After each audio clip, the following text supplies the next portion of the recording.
So, it was the fall of my third year of medical school, and I was on my surgery rotation.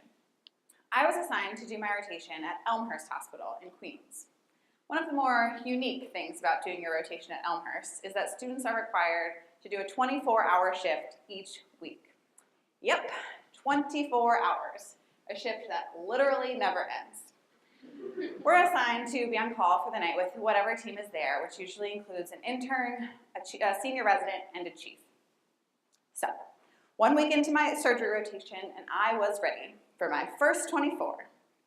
Thankfully, it had been a relatively quiet day in the OR. We didn't have any pink slip cases pending, and we'd actually managed to check off every box on the giant whiteboard in the team room. So the rest of our teammates were getting their things together and getting ready to head out around 6 p.m. Said goodbye to my fellow third-year classmates who had spent our 12-hour shift together and settled in to do it all over again. The intern on call that night was this guy named, let's call him John. He was super nice. All of the surgery interns were. I was looking forward to getting to know him. We spent the first few hours responding to consult after consult. We saw this guy up on medicine with these nasty-looking venous stasis ulcers, this sweet abuelita in the ED with acute cholecystitis, and a funny young man with an abscess in his armpit. John and I worked together pretty well. We were alternating between Spanish and English, talking to patients and residents, doing abdominal exams and bandaging up wounds. We stayed busy, which is never a bad thing on your quest to stay up well past your usual bedtime. Around 11 p.m., we finally got back to the team room. We were running the list. We had ordered Mexican food a few hours earlier and finally had a chance to sit down and eat it. So we're eating our burritos and out of our plastic takeout containers and sipping on Jarrito soda. John asked me how I learned to speak Spanish. I told him about studying abroad in college, about getting into flex med, and about my interests. I asked him where he was from. He told me about Southern California, about moving out here for residency, and what it was like to be so far away from friends and family. It was the kind of conversation you'd have with a colleague, but a little less reserved, more normal. Our brief moment of peace was interrupted by the angry beeping of our pagers. Yellow trauma, report to the trauma bay, stat! We walked briskly down the back staircase and down to the ground floor, swiped in, and made our way through the sights and smells that is the Elmhurst ED at 12:30 a.m.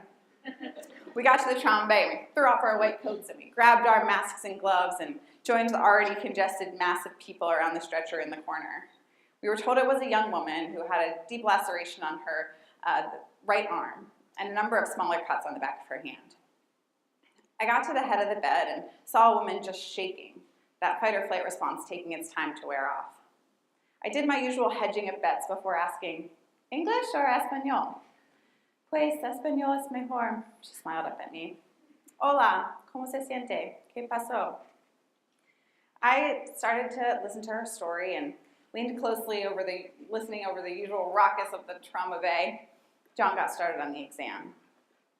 He was interrupting us periodically to check range of motion, strength, distal pulses, and I got the whole history. Once he did a quick head-to-toe survey and realized we weren't missing anything big, it was time to take a look at the wound. The ED had bandaged it up quickly when she first got in to stop the bleeding, but it was time to take a better look. John cut the bandages off. Underneath, the laceration was small, only about an inch or so, but it looked deep. There was blood oozing out already and a big hematoma just sort of starting to form right underneath of it. We got to work trying to clean it up and see what we were dealing with. John grabbed one of those long Q-tips and stuck it into the wound to try to see how deep it extended beneath the skin. I was trying to be helpful and started to just kind of dab up the clots around it, and all of a sudden there was this large arterial squirt of blood that just came right at me. And I grabbed a piece of gauze and I slapped it over it and I jumped back, and once I figured out that it was just a little pesky vessel in the muscle and not anything major, I took a look at the state of my scrubs. They were absolutely showered in blood. My last clean pair. I caught John looking at me out of the corner of my eye. Sorry, he said. Not looking very sorry at all. Thanks a lot. We got to work on normal tasks, ordering scans and grabbing sutures and supplies to clean her up and stitch her back together. We worked smoothly around each other, the way you do if you spend enough time in the OR together. anticipating each other's needs, providing tension, and getting ready with scissors to cut off the tail end of a stitch. It was close quarters, and our arms kept brushing up against each other. And all of a sudden, I felt that kind of charged energy when you're touching someone and you can tell in that moment that you both realize your bodies are in contact. You know what I mean? Once we finished up, we left the ED and went out to that hallway and went to that big red clock, 2:30 a.m. Want to get a smoothie? You're kidding. No, I know a place open late a few blocks up. Come on. We stuck out a side door and into the cool night air. John commented on how much he loved the seasons ever since moving out east, and I agreed, commenting on the pretty changing leaves and how pleasant the temperature was. Hold on. Were we really talking about the fucking weather? I caught myself playing with a lock of hair in my left hand, a habit I always have of doing when talking to someone cute. I was horrified. Am I flirting with him? He teased me again about the blood on my scrubs. Hold on. Is he flirting with me? And then I realized, inexplicably, yes. It's the middle of the night in Queens. I'm 20 hours into this never-ending shift, covered in sweat and someone else's blood, and somehow, unbelievably, playing with my hair and blushing. Am I on a date?